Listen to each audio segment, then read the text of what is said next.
So, shout out to Football Insight on Twitter for posting this bad boy. But this right here is a map, or I guess a map. It's a chart of the 2025 NFL offensive lines preseason composite rankings. So, as you can see, we have, you read it from right to left pretty much. But as I scroll down here, this is like a mashed together ranking of all the best places out there, including PFF, FTN, Fantasy Points, Sharp, Football Analysis, etc.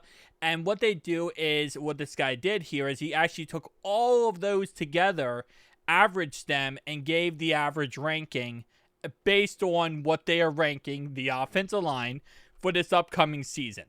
So, for example, the best offensive line is going to be Philly. Broncos, Bucks, Lions. And then the worst offensive line is the Texans.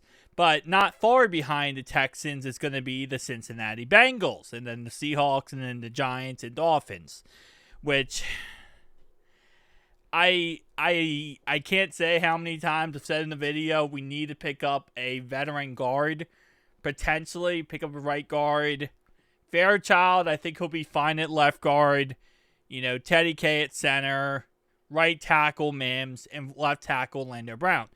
I think those guys will be fine. It's just that right guard position. I have a lot of faith in Scott Peters. I think he'll be great. But I think it's also nice to, potentially go out there and pick someone up who's a veteran who knows what the heck they're doing. Because right now, it's between Lucas Patrick, potentially Cordell Volson. I know that's a what's called dust in a pan. I don't know. I think I just made up the whole entire saying. That's a name we haven't talked about in a bit. Because Cody Ford is the immediate backup with Cordell Volson.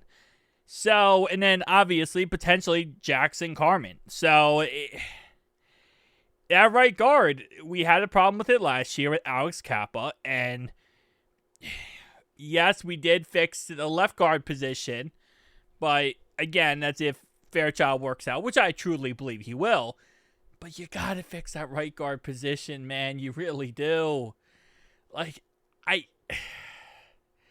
I'm mentally just so done with the fact that it is the most obvious take in the world. If you want to win, you win in the trenches, the offensive line and the defensive line. If you want to win, you protect Joe Burrow. But I don't think it's going to change anything. And we're ranked 30th. And this is one category where it's like, okay, when they rank our secondary 25th or whatever it was yesterday, I'm like, of course. Listen, they hate the Bengals, right? That's why. When they rank Mike Gesicki outside the top 21 tight ends, I think, dang, they probably dropped on their head as a baby. And they also hate the Bengals. When they list Joe Burrow outside of the top 3 quarterbacks, I think, wow, they must hate the Bengals. When they rank our offensive line number 30, I think, wow, we still yet to protect Joe Burrow. I don't really think it's as quickly that it's they hate us by ranking us 30, because realistically speaking, I understand why they rank us 30. This is not even a hatred thing at this point. It's like, you look at our line right now, and again, going off Fairchild actually working out, right guard is still a mystery. Mims, we need him to stay healthy, but he should be amazing. But again, from a third-party situation where you're not biased, you're just looking at it from like a broad scope, you're like, well, this guy Mims, he played at Georgia. He only played some amount of games at Georgia. He's in the NFL, had a hand injury last year. Is he going to be the guy? Is he not going to be the guy? If he fails, and this is what I've said many times in these videos, and it frustrates me because I feel like I'm repeating myself to no end. But this is something that I've said this, this year, and I said it last year, and last year it kind of fell on deaf ears, and we found out the problem was we have no plan B. And this is something that really frustrates the living crap out of me is, where's plan B at? I know plan A. We go into last year, right? We got Trent Brown at right tackle. Who's plan B? Mims. He's a rookie. Okay. Plan B had to be hit within 3 weeks of the season starting. Right? We did the same thing when we had Jonah Williams at right tackle, and who was his backup? Cody Ford, Hakeem? Right? It's just like this. There's no plan B. And it frustrates the living heck out of me, because you guys know this, and I know this. There's going to be injuries throughout the year, especially at the offensive line position. No one's going to go through a whole season and not have any injuries at the line. I mean, that's the one position you're getting smashed every single play. You're going to have injuries. So, there's no plan B. And that's what frustrates the living crap out of me. Now, again, you go into the season. Let's say you do pick up a veteran guard. Okay, who's your plan B? Lucas Patrick, Cody Ford. Not the sexiest picks, but then at least you got that as plan B. Or Jackson Carman. And as long as the right guard, we pick up the veteran, as long as he's at least solid for 5 weeks. Get Scott Peters working on Jackson Carman. Get Scott Peters working on Jalen Rivers, right? Fairchild, I think he'll be fine with. I think he's actually cool to start right away. But get these guys in the back that you can really start to grow and develop with Scott Peters.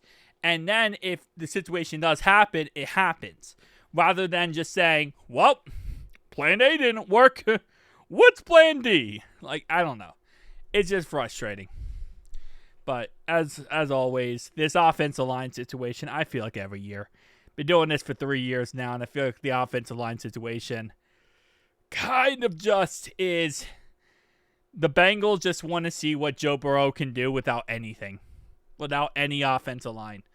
Like, it's to a point where I think they just get, like, they get off on it, man. It's like they're like kink. Like, how many times can we see Joe Burrow get it done with no offensive line? How many times can the Cardiac Cats absolutely tear the heart out of the fans because we're tired of seeing the Lamborghini get absolutely destroyed? Yeah. Something like that. I think that was that was a metaphor. That was a metaphor. Guys, tell me down below your thoughts and opinions. As always, we are so close to the season. We are so close to being back. And thank God. Thank the Lord and Savior. We are almost back. Because I'm not going to lie to you guys. Being a football channel, and strictly a football channel, as you know, on this channel we do Bengals content. Being a football channel during, let's say, around May, June, and July, it's like pulling teeth out of your head every single day, 7 times a day. That's how it is. Love making these videos, but it is like this, weird time where it's like, I miss football, you miss football, we all miss football, but like, you're just like, what do we talk about? So, I don't know. It is a crazy time. I love it, though. I absolutely love it. Love all you guys, too. So, I wouldn't do anything else in the world than do what I'm doing here, but it is that weird period. See you guys next one, though. Peace out.